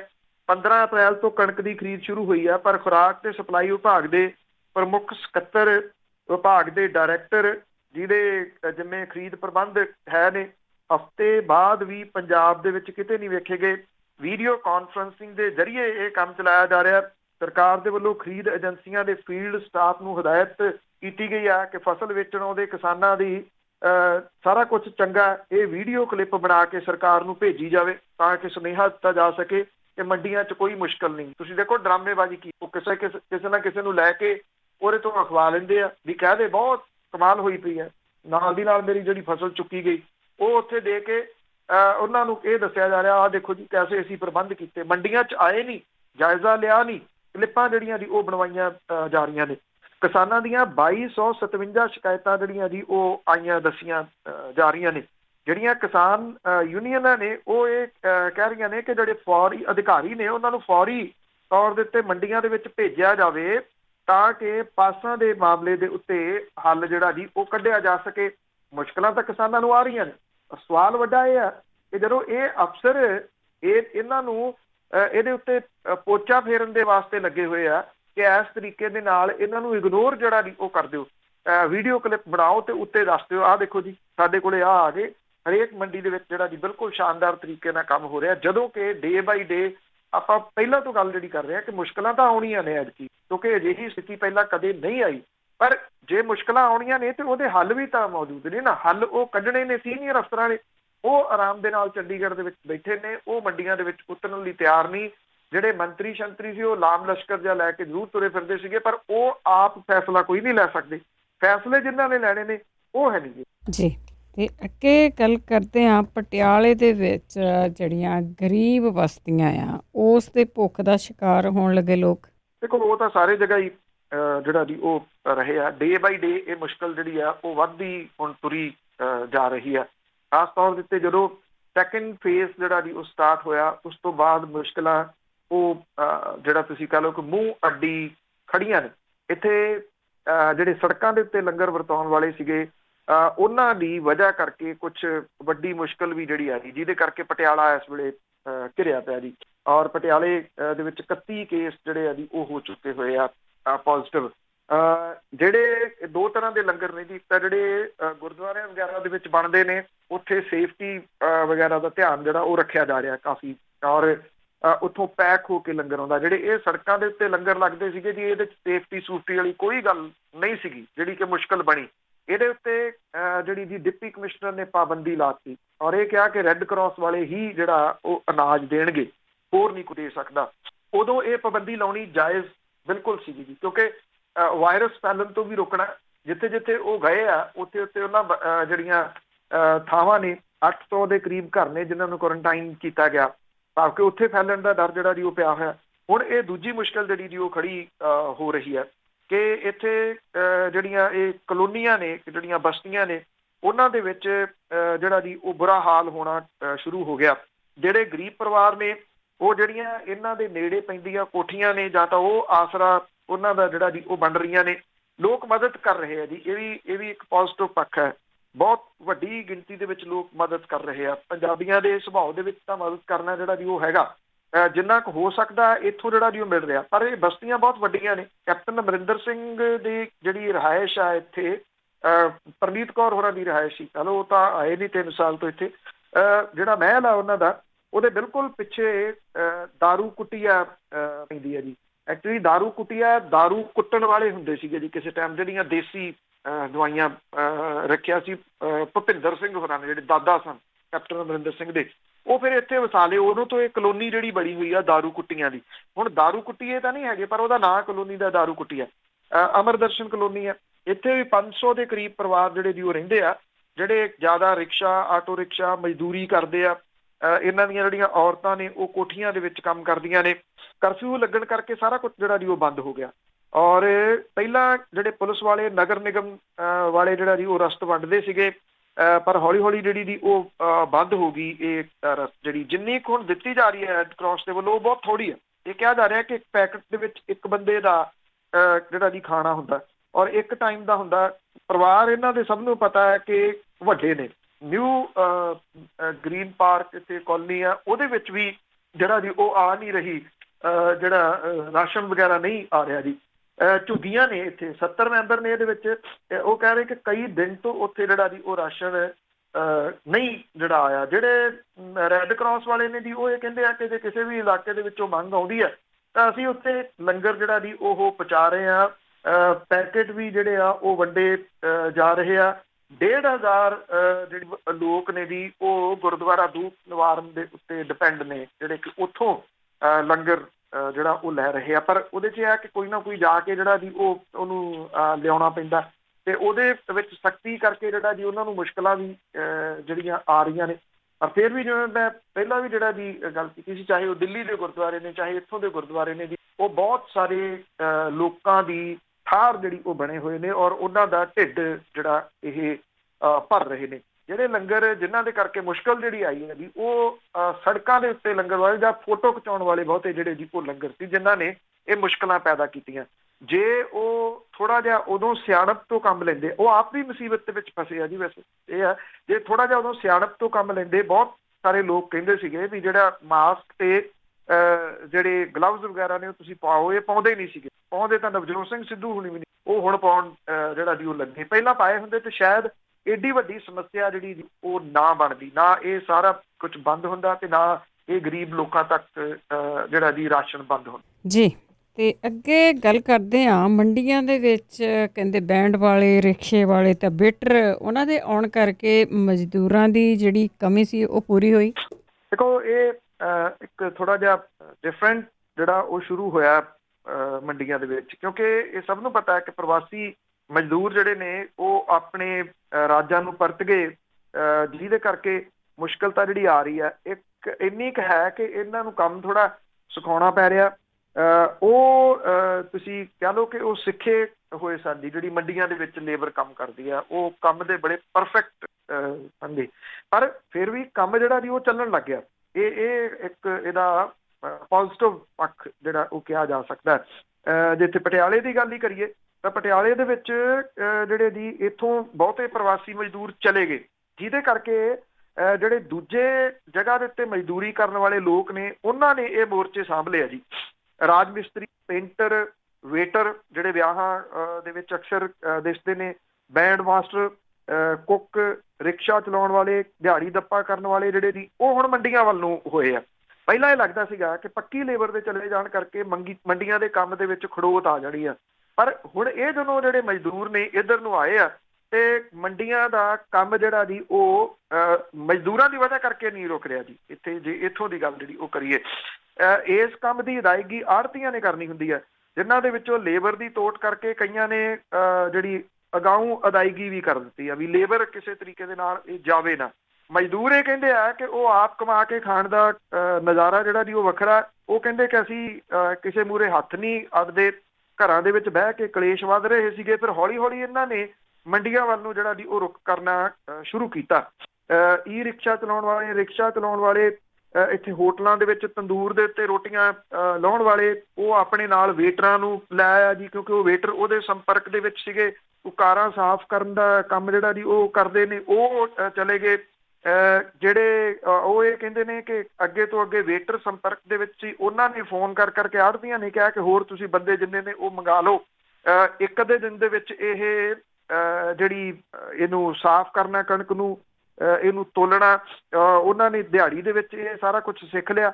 ਤੇ ਹੁਣ ਬੋਰੀਆਂ ਭਰਨੀਆਂ ਤੇ ਕਣਕ ਸਾਫ਼ ਕਰਨੀ, ਜਿਹੜਾ ਛਾਣਨਾ ਲੱਗਦਾ, ਉਹ ਤਲਾਈ ਵਗੈਰਾ ਦਾ ਸਾਰਾ ਕੰਮ ਜਿਹੜਾ ਜੀ ਇਹਨਾਂ ਨੇ ਇੱਕ ਕਿਸਮ ਦੇ ਨਾਲ ਸੰਭਾਲ ਲਿਆ। ਜਿਹੜਾ ਬੈਂਡ ਮਾਸਟਰ ਹੈ ਜੀ, ਉਹ ਇਹ ਕਹਿੰਦਾ ਕਿ ਮੰਡੀ ਦਾ ਕੰਮ ਔਖਾ, ਪਰ ਉਹ ਨਾਲ ਦੀ ਨਾਲ ਇਹ ਵੀ ਕਹਿੰਦਾ ਕਿ ਭੁੱਖੇ ਮਰਨ ਦੇ ਨਾਲੋਂ ਇਹ ਕਿਤੇ ਜ਼ਿਆਦਾ ਬਿਹਤਰ ਆ। ਉਹ ਕਹਿੰਦਾ ਕਿ ਕਮ ਸੇ ਕਮ ਘਰੇ ਤਾਂ ਨਹੀਂ ਉਹ ਬੈਠੇ, ਜਾਂ ਘਰੇ ਲੜਾਈਆਂ ਝਗੜੇ ਕਲੇਸ਼ ਜਿਹੜੇ ਜੀ ਉਹ ਵੱਧ ਰਹੇ ਆ, ਇਸ ਕਰਕੇ ਉਹ ਦਿਹਾੜੀ ਲਾਉਣ ਨੂੰ ਪਹਿਲ ਜਿਹੜੀ ਆ ਉਹ ਦੇ ਰਹੇ ਆ। ਜਿਹੜੇ ਪੇਂਟ ਵਗੈਰਾ ਦਾ ਕੰਮ ਕਰਨ ਵਾਲੇ ਸੀਗੇ ਉਹ ਵੀ ਮੰਡੀਆਂ ਦੇ ਵਿੱਚ ਚਲੇ ਗਏ ਜੀ। ਟਰੈਕਟਰਾਂ ਦੀ ਮੁਰੰਮਤ ਕਰਨ ਵਾਲੇ ਜਿਹੜੇ ਜੀ ਉਹ ਵੀ ਮੰਡੀਆਂ ਦੇ ਵਿੱਚ ਚਲੇ ਗਏ। ਸੋ ਇਹ ਆਪਣੇ ਆਪ ਦੇ ਵਿੱਚ ਇੱਕ ਨਵੀਂ ਵੱਖਰੀ ਜਿਹੜੀ ਜੀ ਉਹ ਚੀਜ਼ ਹੋਈ ਹੈ। ਇੱਕ ਤਾਂ ਜਿਹੜੇ ਇੱਥੇ ਮੰਡੀਆਂ ਦੇ ਵਿੱਚ ਕੰਮ ਕਰਨ ਵਾਲੇ ਸਿੱਖੇ ਹੋਏ ਲੋਕ ਸੀਗੇ, ਉਹ ਚਲੇ ਗਏ ਆਪਣੇ ਪਿਤਰੀ ਰਾਜਾਂ ਨੂੰ। ਇਹ ਲੋਕ ਜਿਹੜੇ ਹੋਰ ਕੰਮਾਂ ਦੇ ਵਿੱਚ ਮਾਹਰ ਨੇ, ਉਹਨਾਂ ਨੇ ਆ ਕੇ ਜਿਹੜਾ ਜੀ ਉਹ ਸਿੱਖ ਕੇ ਉਹਨਾਂ ਦੀ ਜਗ੍ਹਾ ਜਿਹੜੀ ਸੀ ਉਹ ਪੂਰੀ ਕਰਨ। ਇੱਕ ਗੱਲ ਜਿਹੜੀ ਕਹੀ ਜਾਂਦੀ ਹੈ ਨਾ ਕਿ ਜਿਹੜਾ ਕੰਮ ਹੈ ਉਹ ਰੁਕਦਾ ਨਹੀਂ ਹੁੰਦਾ, ਔਰ ਉਹ ਕਿਸੇ ਨਾ ਕਿਸੇ ਰੂਪ ਦੇ ਵਿੱਚ ਚੱਲਦਾ ਜਿਹੜਾ ਜੀ ਉਹ ਰਹਿੰਦਾ। ਇਹ ਉਹ ਜਿਹੜੀ ਕਹਾਵਤ ਹੈ ਉਹਨੂੰ ਸਿੱਧ ਕਰ ਰਿਹਾ ਜੀ ਇਸ ਦੇ ਨਾਲ ਕਿ ਕੰਮ ਨਹੀਂ ਜਿਹੜਾ ਜੀ ਉਹ ਰੁਕਿਆ, ਦੂਸਰੇ ਤਰੀਕੇ ਦੇ ਨਾਲ ਉਹ ਚੱਲਣਾ ਸ਼ੁਰੂ। ਬਿਲਕੁਲ ਜੀ, ਲੋਕਾਂ ਨੂੰ ਆਪਣੀ ਮਜ਼ਦੂਰੀ ਜ਼ਰੂਰ ਕਰਨੀ ਚਾਹੀਦੀ ਹੈ, ਬਾਹਰ ਜਾ ਕੇ ਵੀ ਤਾਂ ਕਰਦੇ ਆ। ਤੇ ਅੱਗੇ ਗੱਲ ਕਰਦੇ ਹਾਂ, ACP ਦੀ ਤਾਂ ਡੈਥ ਹੋ ਗਈ ਆ, ਪਰ ਜਿਹੜੀ ਉਸਦੀ ਪਤਨੀ ਆ ਉਹ ਉਸਨੂੰ ਬਹੁਤ ਤੰਗ ਕਰ ਰਹੇ। ਦੇਖੋ, ਇਹਦੇ ਸੰਬੰਧੀ ਉਹਨੇ ਤਾਂ ਕੋਈ ਇਲਜ਼ਾਮ ਨਹੀਂ ਇਹਦੇ ਜਿਹੜਾ ਜੀ ਉਹ ਲਾਏ, ਪਰ ਉਹਦੇ ਨੇੜਲੇ ਇੱਕ ਵਿਅਕਤੀ ਨੇ ਜਿਹੜੀ ਜੀ ਉਹ ਵੀਡੀਓ ਦੇ ਰਾਹੀਂ ਇਹ ਜ਼ਰੂਰ ਗੱਲ ਆਖੀ ਆ। ਉਹ ਇਹ ਦੱਸਦਾ ਇਸ ਵੀਡੀਓ ਦੇ ਵਿੱਚ, ਸ਼ਾਹਬਾਜ਼ ਸਿੰਘ ਹੈ, ਉਹਨੇ ਇਹ ਗੱਲ ਜਿਹੜੀ ਜੀ ਕਹੀ ਆ ਕਿ ਜਿਹੜੀ ਇਹ AC ਦੀ ਪਤਨੀ ਹੈ, ਕਿਉਂਕਿ ਉਹ ਵੀ ਪੋਜ਼ਿਟਿਵ ਪਾਈ ਗਈ ਹੈ, ਉਹਦਾ ਇਲਾਜ ਇਸ ਵੇਲੇ ਚੱਲ ਰਿਹਾ। ਉਹ ਕਹਿੰਦਾ ਕਿ ਹਸਪਤਾਲ ਦੇ ਸਟਾਫ ਨੇ ਉਹਦਾ ਮੋਬਾਈਲ ਖੋਹ ਲਿਆ, ਉਹਨੂੰ ਆਪਣੇ ਘਰ ਦੇ ਮੈਂਬਰਾਂ ਦੇ ਨਾਲ ਗੱਲ ਨਹੀਂ ਕਰਨ ਦਿੱਤੀ ਜਾ ਰਹੀ। ਜਦੋਂ ACP ਦੀ ਡੈਥ ਹੋਈ ਆ ਤੇ ਉਹਨੂੰ ਉਹ ਸੰਸਕਾਰ ਤੇ ਵੀ ਨਹੀਂ ਜਾ ਨਹੀਂ ਜਿਹੜਾ ਵੀ ਹੋ ਸਕਦੀ। ਹਾਲਾਤ ਹੀ ਕੁਛ ਇਸ ਤਰ੍ਹਾਂ ਦੇ ਬਣੇ ਸਨ। ਇੱਕ ਮੁੰਡਾ ਉਹਨਾਂ ਦਾ ਜਿਹੜਾ ਜੀ ਉਹ ਬਾਹਰ ਹੈ ਜੀ, ਕੈਨੇਡਾ, ਔਰ ਦੂਸਰਾ ਇੱਥੇ ਆ, ਉਹਨੂੰ ਮਿਲਣ ਨਹੀਂ ਜਿਹੜਾ ਜੀ ਉਹ ਦਿੱਤਾ ਜਾ ਰਿਹਾ। ਉਹਨੇ ਇਹ ਗੱਲ ਕਹੀ ਹੈ ਕਿ ਉਹਨੂੰ ਫੋਨ ਕਮ ਸੇ ਕਮ ਦਿੱਤਾ ਜਾਵੇ, ਉਹ ਆਪਣੇ ਪਰਿਵਾਰ ਦੇ ਮੈਂਬਰਾਂ ਦੇ ਨਾਲ ਗੱਲ ਕਰੇ ਤਾਂ ਕਿ ਉਹਦਾ ਜਿਹੜੀ ਮਾਨਸਿਕ ਸਥਿਤੀ ਆ ਉਹ ਕੁਝ ਸੁਧਰ ਸਕੇ। ਬੜੀ ਇੱਕ ਭਾਵਕ ਇਹ ਵੀਡੀਓ ਜਿਹੜੀ ਪਾ ਕੇ ਉਹਨੇ ਇਹ ਗੱਲਾਂ ਸਰਕਾਰ ਤੱਕ ਪਹੁੰਚਾਉਣ ਦੀ ਕੋਸ਼ਿਸ਼ ਜਿਹੜੀ ਆ ਉਹ ਕੀਤੀ ਹੈ। ਦੇਖੋ, ਇਸ ਗੱਲ ਦੇ ਵਿੱਚ ਤਾਂ ਇੰਨਾ ਕੁ ਦਮ ਜਿਹੜਾ ਹੈਗਾ, ਜਦੋਂ ਬੰਦਾ ਕੱਟਿਆ ਜਾਂਦਾ ਆਪਣਿਆਂ ਦੇ ਨਾਲੋਂ, ਉਹਨੂੰ ਕੰਧਾਂ ਵੀ ਖਾਣ ਨੂੰ ਜਿਹੜਾ ਜੀ ਉਹ ਪੈਂਦੀਆਂ ਹੋਣਗੀਆਂ। ਮੋਬਾਇਲ ਫੋਨ ਵਾਲੀ ਜੇ ਉਹ ਖੋਇਆ ਗਿਆ ਤੇ ਕਿਉਂ ਫੋਨ ਖੋਹ ਕੇ ਰੱਖਿਆ ਗਿਆ? ਫੋਨ ਦੇ ਨਾਲ ਤਾਂ ਕੋਈ ਹੋਰ ਜ਼ਿਆਦਾ ਬਿਮਾਰ ਨਹੀਂ ਹੋ ਸਕਦਾ। ਜਾਂ ਇਹ ਆ ਕਿ ਕੁਛ ਊਣਤਾਈਆਂ ਜਿਹੜੀਆਂ ਨੇ ਹਸਪੀਟਲਾਂ ਦੇ ਵਿੱਚ ਉਹ ਉਜਾਗਰ ਹੋਈਆਂ। ਜਦੋਂ ਭਾਈ ਨਿਰਮਲ ਸਿੰਘ ਹੋਰੀ ਹਸਪੀਟਲ ਦੇ ਵਿੱਚ ਦਾਖਲ ਹੋਏ ਤਾਂ ਉਹਨਾਂ ਦੀ ਆਡੀਓ ਵਾਇਰਲ ਹੋ ਗਈ ਸੀਗੀ। ਉਸ ਤੋਂ ਬਾਅਦ ਜਿਹੜੇ ਇੱਕ ਹੋਰ ਰਾਗੀ ਸਿੰਘ ਸਨ, ਉਹਨਾਂ ਦੀ ਆਡੀਓ ਵੀ ਵਾਇਰਲ ਹੋ ਗਈ। ਉਹ ਕਹਿੰਦੇ ਸੀਗੇ ਕਿ ਉਹਨਾਂ ਦਾ ਕੋਈ ਧਿਆਨ ਨਹੀਂ ਰੱਖਿਆ ਜਾ ਰਿਹਾ। ਪਿਛਲੇ ਦਿਨਾਂ ਦੇ ਵਿੱਚ ਕਰੋਨਾ ਵਾਇਰਸ ਦੇ ਨਾਲ ਪੀੜਤ ਜਿਨ੍ਹਾਂ ਦੀ ਡੈਥ ਹੋ ਗਈ, ਕਾਨੂੰਗੋ ਸਨ, ਉਹਦੀ ਬੇਟੀ ਨੇ ਵੀ ਕੁਝ ਜਿਹੜੇ ਜੀ ਪ੍ਰਸ਼ਾਸਨ ਦੇ ਉੱਤੇ ਇਲਜ਼ਾਮ ਲਾਏ, ਹਸਪਤਾਲ ਦੇ ਉੱਤੇ ਜਿਹੜਾ ਜੀ ਉਹ ਇਲਜ਼ਾਮ ਲਾਏ ਕਿ ਠੀਕ ਤਰੀਕੇ ਦੇ ਨਾਲ ਇਲਾਜ ਉਹਦਾ ਜਿਹੜਾ ਜੀ ਉਹ ਨਹੀਂ ਕੀਤਾ ਗਿਆ। ਉਸੇ ਤਰ੍ਹਾਂ ਦੀ ਇਹ ਜਿਹੜੀ ਵੀਡੀਓ ਆ, ਔਰ ਇਹ ਕਿਹਾ ਜਾ ਰਿਹਾ ਕਿ ਉਹਦਾ ਇਲਾਜ ਜਿਹੜਾ ਜੀ ਉਹ ਠੀਕ ਤਰੀਕੇ ਦੇ ਨਾਲ ਨਹੀਂ ਹੋ ਰਿਹਾ, ਇਸੇ ਕਰਕੇ ਉਹਦੇ ਨਾਲ ਗੱਲਬਾਤ ਨਹੀਂ ਕਰਨ ਦਿੱਤੀ ਜਾ ਰਹੀ। ਉਹਨੂੰ ਮੋਬਾਇਲ ਜਿਹੜਾ ਜੀ ਉਹ ਦਿੱਤਾ ਜਾਣਾ ਚਾਹੀਦਾ। ਜਿਹੜੀਆਂ ਇਹ ਚੀਜ਼ਾਂ ਕੁਝ ਸਾਹਮਣੇ ਆ ਰਹੀਆਂ ਨੇ, ਬਜਾਏ ਇਹਦੇ ਕਿ ਇਹਨਾਂ ਨੂੰ ਦਬਾਉਣ ਦੇ, ਇਹਨਾਂ ਨੂੰ ਸੁਧਾਰਨ ਵਾਲੇ ਪਾਸੇ ਵੱਲ ਨੂੰ ਜਿਹੜਾ ਜੀ ਉਹ ਤੁਰਨਾ ਚਾਹੀਦਾ। ਇਹਦੇ 'ਚ ਕੋਈ ਸ਼ੱਕ ਨਹੀਂ ਕਿ ਜਿਹੜਾ ਸਿਹਤ ਵਿਭਾਗ ਹੈ, ਉਹਦੇ ਨਾਲ ਕੰਮ ਕਰਦੇ ਜਿਹੜੇ ਲੋਕ ਨੇ, ਉਹ ਵੀ ਬਹੁਤ ਵੱਡੇ ਦਬਾਅ ਦੇ ਵਿੱਚੋਂ ਲੰਘ ਰਹੇ ਨੇ। ਉਹਨਾਂ ਦੇ ਉੱਤੇ ਵੀ ਜਿਹੜਾ ਜੀ ਸਟ੍ਰੈਸ ਬਹੁਤ ਹੈ, ਉਹਨਾਂ ਨੂੰ ਕੰਮ ਬਹੁਤ ਹੈ। ਮਾਨਸਿਕ ਤਣਾਅ ਦਾ ਉਹ ਵੀ ਸ਼ਿਕਾਰ ਹੋ ਰਹੇ ਨੇ, ਉਹ ਵੀ ਆਪਣੇ ਪਰਿਵਾਰਾਂ ਤੋਂ ਜਿਹੜਾ ਦੀ ਉਹ ਦੂਰ ਨੇ। ਜਿਹੜੀਆਂ ਸਿਹਤ ਸੇਵਾਵਾਂ ਨੇ ਉਹਨਾਂ ਦੇ ਵਿੱਚ ਪਿਆ ਜਿਹੜਾ ਖੱਪਾ, ਜਿਹੜੀ ਆਪਾਂ ਕਈ ਵਾਰੀ ਕਈ ਪੁਆਇੰਟ ਆਫ ਵਿਊ ਤੋਂ ਗੱਲ ਜਿਹੜੀ ਦੀ ਉਹ ਕੀਤੀ ਆ, ਇਹ ਉਹ ਹੈ ਜੀ। ਕਿਉਂਕਿ ਇੰਨਾ ਹੈ ਕਿ ਜਿਹੜਾ ਕਦੀ ਸੋਚਿਆ ਹੀ ਨਹੀਂ ਸੀ ਸਰਕਾਰੀ ਹਸਪਤਾਲਾਂ ਦੇ ਉੱਤੇ ਕਿ ਇੰਨਾ ਦਬਾਅ ਦੇ ਹੇਠ ਵੀ ਉਹ ਆ ਜਾਣਗੇ। ਅੱਜ ਲੋੜ ਹੀ ਉਹਨਾਂ ਦੀ ਜਿਹੜੀ ਉਹ ਮਹਿਸੂਸ ਹੋ ਰਹੀ ਹੈ। ਉਹ ਕਿਤੇ ਨਾ ਕਿਤੇ ਉਹ ਚੀਜ਼ਾਂ ਨੇ ਜਿਹੜੀਆਂ ਕਿ ਮੁਸ਼ਕਲ ਖੜੀ ਜਿਹੜੀਆਂ ਉਹ ਕਰ ਰਹੀਆਂ ਨੇ। ਪਰ ਇਹ ਵੀਡੀਓ ਨੇ ਇੱਕ ਵਾਰੀ ਫੇਰ ਜਿਹੜੀ ਹੈ ਜੀ ਕੁਝ ਗੱਲਾਂ ਇਹਦੇ ਵਿੱਚ ਉਭਾਰੀਆਂ ਨੇ। ਇੱਕ ਤਾਂ ਗੱਲਾਂ ਇਹ ਉਭਾਰੀਆਂ ਨੇ ਕਿ ਜਿਹੜੇ ਮਰੀਜ਼ ਨੇ ਜੇ ਉਹਨਾਂ ਨੂੰ ਮੋਬਾਈਲ ਫੋਨ ਵਗੈਰਾ ਦੇ ਦਿੱਤਾ ਜਾਵੇ, ਉਹ ਗੱਲਬਾਤ ਕਰਦੇ ਰਹਿਣ, ਤੇ ਵੈਸੇ ਇੰਨਾ ਹੈ ਕਿ ਉਹਨਾਂ ਦੀ ਮਾਨਸਿਕ ਸਥਿਤੀ ਦੇ ਵਿੱਚ ਕੁਝ ਤਾਂ ਫਰਕ ਜਿਹੜਾ ਜੀ ਉਹ ਪੈ ਸਕਦਾ। ਇਕੱਲਾਪਨ ਤਾਂ ਬੰਦੇ ਨੂੰ ਖਾ ਜਾਂਦਾ। ਦੂਸਰਾ ਜਿਹੜਾ ਪੱਖ ਇਹਦੇ ਵਿੱਚ ਇਹ ਜ਼ਰੂਰ ਹੈ ਕਿ ਜਿਹੜੇ ਲੋਕ ਅਜੇ ਵੀ ਇੱਥੇ ਪੰਜਾਬ ਦੇ ਵਿੱਚ ਹੀ ਕਰਫਿਊ ਨੂੰ ਤੋੜ ਰਹੇ ਆ, ਉਹ ਇਹਨੂੰ ਸੀਰੀਅਸ ਲੈ ਹੀ ਨਹੀਂ ਰਹੇ, ਉਹਨਾਂ ਦੇ ਵਾਸਤੇ ਵੀ ਇਹ ਜਿਹੜੀ ਇੱਕ ਦਿੱਖ ਵਾਲੀ ਗੱਲ ਹੈ ਕਿ ਜੇ ਕਿਸੇ ਦੇ ਪਰਿਵਾਰ ਦਾ ਕੋਈ ਵਿਅਕਤੀ ਪੋਜ਼ਿਟਿਵ ਹੋ ਜਾਂਦਾ ਜਾਂ ਉਹਦੀ ਜਿਹੜੀ ਦੀ ਉਹ ਮੌਤ ਹੋ ਜਾਂਦੀ ਤਾਂ ਉਸ ਪਰਿਵਾਰ ਦੇ ਉੱਤੇ ਫਿਰ ਮੁਸੀਬਤਾਂ ਦੇ ਪਹਾੜ ਕਿਵੇਂ ਟੁੱਟਦੇ ਆ ਜੀ। ਹਾਂਜੀ, ਤੇ ਅੱਗੇ ਅਖੀਰ ਦੇ ਵਿੱਚ ਗੱਲ ਕਰਦੇ ਹਾਂ ਲੁਧਿਆਣਾ ਦੀ ਇੱਕ ਔਰਤ ਸੀ ਜਿਸ ਨੂੰ ਕਰੋਨਾ ਨੂੰ ਤਾਂ ਹਰਾ ਦਿੱਤਾ, ਪਰ ਜਿਹੜਾ ਉਹਨੇ ਬਿੱਲ ਦੇਖਿਆ ਉਸ ਨੂੰ ਦੇਖ ਕੇ ਘਬਰਾ ਗਈ। ਬਿਲਕੁਲ ਜੀ। ਐਕਚੁਅਲੀ ਜਿਹੜਾ ਇਹ ਲੁਧਿਆਣੇ ਦੀ ਇਹ ਵੀ ਹੈ ਜੀ ਕਿ ਇੱਥੇ ਇੱਕ ਜਿਹੜੀ ਔਰਤ ਸੀਗੀ ਉਹਦੀ ਰਿਪੋਰਟ ਨੈਗੇਟਿਵ ਆਈ ਹੈ, ਪਰ ਕਿਉਂਕਿ ਪ੍ਰਾਈਵੇਟ ਹਸਪੀਟਲ ਦੇ ਵਿੱਚ ਉਹਨੇ ਇਲਾਜ ਉਹਦਾ ਹੋਇਆ ਤੇ ਹੁਣ ਉਹਦੇ ਪਰਿਵਾਰ ਦੇ ਹੋਸਟ ਜਿਹੜੇ ਜੀ ਉਹ ਬਿੱਲ ਨੂੰ ਵੇਖ ਕੇ ਉੱਡ ਗਏ। 29 ਦਿਨ ਹਸਪੀਟਲ ਦੇ ਵਿੱਚ ਭਰਤੀ ਰਹੀ। ਇਹ ਔਰਤ ਦੇ ਇਲਾਜ ਦਾ ਬਿੱਲ 7 ਲੱਖ ਰੁਪਏ ਜਿਹੜਾ ਜੀ ਉਹ ਬਣ ਗਿਆ। ਇਹ ਕਿਉਂਕਿ ਅਜੇ ਪੇ ਨਹੀਂ ਕੀਤਾ ਗਿਆ, ਇਸ ਕਰਕੇ ਉਹਨੂੰ ਛੁੱਟੀ ਨਹੀਂ ਦਿੱਤੀ ਗਈ। 70 ਸਾਲਾਂ ਦੀ ਜਲੰਧਰ ਵਾਸੀ ਇਹ ਔਰਤ ਹੈ। ਇਹਨੂੰ 24 ਮਾਰਚ ਨੂੰ ਇੱਥੋਂ ਦੇ CMC ਹਸਪੀਟਲ ਦੇ ਵਿੱਚ ਦਾਖਲ ਕਰਵਾਇਆ ਗਿਆ ਸੀਗਾ, ਜਿੱਥੇ ਉਹਦਾ ਕਰੋਨਾ ਟੈਸਟ ਕੀਤਾ ਗਿਆ, ਰਿਪੋਰਟ ਪੋਜ਼ਿਟਿਵ ਆਈ। ਡਾਕਟਰਾਂ ਨੇ ਉਹਨੂੰ ICU ਦੇ ਵਿੱਚ ਭਰਤੀ ਕਰਕੇ ਉਹਦਾ ਇਲਾਜ ਸ਼ੁਰੂ ਕਰਤਾ। ਇੱਕ ਇਹਦੇ ਦੌਰਾਨ ਪਰਿਵਾਰਕ ਮੈਂਬਰਾਂ ਨੇ ਕੁਝ ਪੈਸੇ ਹਸਪੀਟਲ ਜਮ੍ਹਾਂ ਕਰਾਏ, ਮਗਰੋਂ ਮਰੀਜ਼ ਨੂੰ ਡਾਕਟਰਾਂ ਸਹਾਰੇ ਛੱਡ ਕੇ ਜਲੰਧਰ ਚਲੇ ਗਏ। ਔਰ ਔਰਤ ਇਲਾਜ ਤੋਂ ਬਾਅਦ ਉਹਦੀ ਹੁਣ ਰਿਪੋਰਟ ਨੈਗੇਟਿਵ ਆਈ ਹੈ। ਇਸ ਤੋਂ ਬਾਅਦ ਹਸਪਤਾਲ ਨੇ ਮਰੀਜ਼ ਨੂੰ ਛੁੱਟੀ ਦੇਣ ਲਈ 7 ਲੱਖ ਰੁਪਏ ਦਾ ਤੋਂ ਵੱਧ ਦਾ ਜਿਹੜਾ ਬਿੱਲ ਬਣਾ ਕੇ ਉਹਦੇ ਪਰਿਵਾਰ ਨੂੰ ਸੂਚਨਾ ਦਿੱਤੀ। ਜਿਹਨੇ ਬਿੱਲ ਦੇ ਉੱਤੇ ਇਤਰਾਜ਼ ਜਤਾਇਆ ਜੀ, ਉਹਦਾ ਜਿਹੜਾ ਮੁੰਡਾ ਉਹ ਇਹ ਕਹਿੰਦਾ ਕਿ ਕਰੋਨਾ ਵਾਇਰਸ ਕਰਕੇ ਉਹਨਾਂ ਦਾ ਪੂਰਾ ਪਰਿਵਾਰ ਜਿਹੜਾ ਜੀ ਉਹ ਕੁਆਰੰਟਾਈਨ ਹੈ ਔਰ ਉਹ ਖੁਦ ਕਰੋਨਾ ਪੋਜ਼ਿਟਿਵ ਨੇ ਤੇ ਸਿਵਲ ਹਸਪੀਟਲ ਜਲੰਧਰ ਦੇ ਵਿੱਚ ਦਾਖਲ ਨੇ। ਉਹਨਾਂ ਦੀ ਮਾਤਾ ਦਾ ਇਲਾਜ ਹਸਪੀਟਲ ਨੇ ਕੀਤਾ, ਪਰ ਹੁਣ ਹਸਪਤਾਲ ਨੇ ਜਿਹੜਾ ਜੀ ਲੱਖਾਂ ਰੁਪਏ ਦਾ ਬਿੱਲ ਬਣਾਤਾ। ਉਹਨਾਂ ਨੇ ਕਿਹਾ ਕਿ ਇਲਾਜ ਕਰਾਉਣਾ ਸਰਕਾਰ ਦੀ ਜ਼ਿੰਮੇਵਾਰੀ ਹੈ, ਜਿਹਦੇ ਕਰਕੇ ਉਹ ਇਹ ਕਹਿੰਦੇ ਕਿ ਸਰਕਾਰ ਇਹ ਬਿੱਲ ਦੇਵੇ। ਇਹ ਬਿੱਲ ਅਦਾ ਨਾ ਹੋਣ ਕਰਕੇ ਜਿਹੜਾ CMC ਆ ਉਹਨੂੰ ਛੁੱਟੀ ਨਹੀਂ ਜਿਹੜਾ ਜੀ ਉਹ ਦੇ ਰਿਹਾ। ਔਰ ਹਸਪਤਾਲ ਪ੍ਰਬੰਧਕਾਂ ਨੇ ਉਹਦੇ ਪਰਿਵਾਰ ਨੂੰ ਬਿੱਲ ਦੇਣ ਦੇ ਵਾਸਤੇ ਜਿਹੜਾ ਜੀ ਉਹ ਕਿਹਾ। ਜਿਹੜੇ ਲੁਧਿਆਣਾ ਦੇ ਸਿਵਲ ਸਰਜਨ ਆ ਉਹ ਕਹਿੰਦੇ ਆ ਕਿ ਜਲੰਧਰ ਤੋਂ ਪਰਿਵਾਰ ਸਿੱਧੇ ਤੌਰ ਦੇ ਉੱਤੇ ਪ੍ਰਾਈਵੇਟ ਹਸਪੀਟਲ ਦੇ ਵਿੱਚ ਆਪ ਆਇਆ ਸੀ, ਜਿਹਦੇ ਕਰਕੇ ਬਿੱਲ ਦਾ ਭੁਗਤਾਨ ਉਹਨਾਂ ਨੂੰ ਖੁਦ ਕਰਨਾ ਪਊਗਾ। ਉਹਨਾਂ ਨੇ ਕਿਹਾ ਕਿ ਜੇ ਕੋਈ ਮਰੀਜ਼ ਸਰਕਾਰੀ ਹਸਪਤਾਲ ਦੇ ਵਿੱਚੋਂ ਰੈਫਰ ਕਰਕੇ ਕਿਸੇ ਪ੍ਰਾਈਵੇਟ ਹਸਪੀਟਲ ਭੇਜਿਆ ਜਾਂਦਾ ਤਾਂ ਉਹਦੀ ਬਿੱਲ ਦੇਣ ਦੇ ਵਿੱਚ ਸਿਹਤ ਵਿਭਾਗ ਮਦਦ ਜਿਹੜੀ ਜੀ ਉਹ ਕਰਦਾ। ਪਰ ਉਹ ਕਹਿੰਦੇ ਕਿ ਇਹ ਔਰਤ ਦਾ ਰਿਸ਼ਤੇਦਾਰ ਨੂੰ ਸਿੱਧਾ ਪ੍ਰਾਈਵੇਟ ਹਸਪੀਟਲ ਦੇ ਵਿੱਚ ਲੈ ਕੇ ਗਿਆ ਸੀ, ਉਹਨਾਂ ਨੇ ਨਹੀਂ ਸੀ ਭੇਜਿਆ, ਇਸ ਕਰਕੇ ਇਹੀ ਬਿੱਲ ਜਿਹੜਾ ਜੀ ਉਹ ਦੇਣਗੇ। ਵੈਸੇ ਆਪਾਂ ਬੜੀ ਦੇਰ ਤੋਂ ਇਹ ਗੱਲ ਕਰ ਰਹੇ ਹਾਂ ਕਿ ਜਿਹੜੇ ਪ੍ਰਾਈਵੇਟ ਹਸਪੀਟਲ ਨੇ ਸਰਕਾਰ ਨੂੰ ਇਹਨਾਂ ਨੂੰ ਆਪਣੇ ਹੱਥਾਂ ਦੇ ਵਿੱਚ ਲੈਣਾ ਹੀ ਜਿਹੜਾ ਜੀ ਉਹ ਹੋਊਗਾ। ਕਿੰਨਾ ਪੈਸਾ ਇਹਨਾਂ ਹਸਪੀਟਲਾਂ ਨੇ ਪੰਜਾਬ ਦੇ ਲੋਕਾਂ ਤੋਂ ਜਿਹੜਾ ਜੀ ਇਹ ਕਹਿ ਲਓ ਕਿ ਕਮਾਇਆ, ਸ਼ਾਇਦ ਅਰਬਾਂ ਤੋਂ ਵੀ ਜਿਹੜਾ ਜੀ ਉੱਪਰ।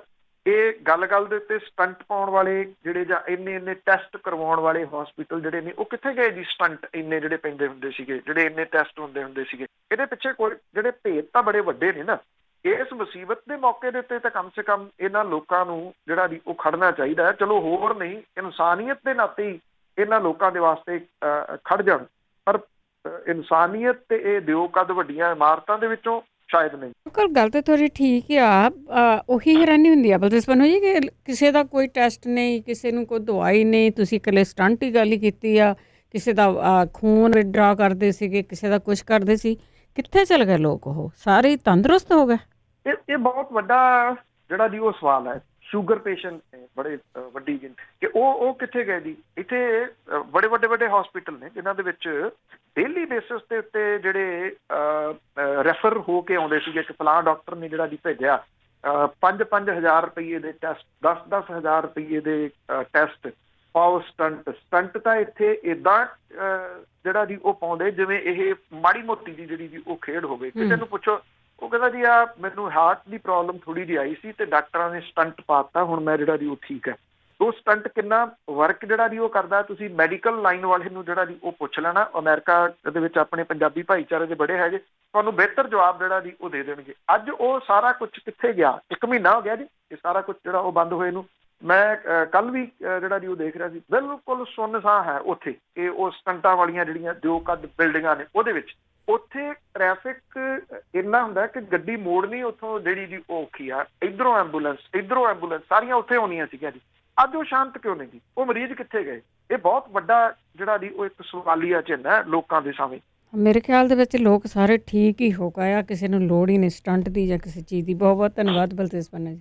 ਮਿਹਰਬਾਨੀ ਜੀ, ਧੰਨਵਾਦ ਜੀ, ਸਤਿ ਸ਼੍ਰੀ ਅਕਾਲ। ਸਤਿ ਸ਼੍ਰੀ ਅਕਾਲ ਜੀ। ਤੇ ਸਰੋਤੇ ਸਾਨੂੰ ਬਲਤੇਜ ਪੰਨੂ ਜੀ ਸਾਡੇ ਨਾਲ ਜੁੜਦੇ ਨੇ, ਕਰਦੇ ਨੇ ਖਬਰਾਂ। ਇਸੇ ਦੇ ਨਾਲ ਸਾਡਾ ਅੱਜ ਦਾ ਬੁਲਟਨ ਇੱਥੇ ਹੀ ਸਮਾਪਤ। ਬਲਵਿੰਦਰ ਕੌਰ ਵੱਲੋਂ ਆਪ ਸਭ ਨੂੰ ਹੀ ਪਿਆਰ ਭਰੀ ਸਤਿ ਸ਼੍ਰੀ ਅਕਾਲ।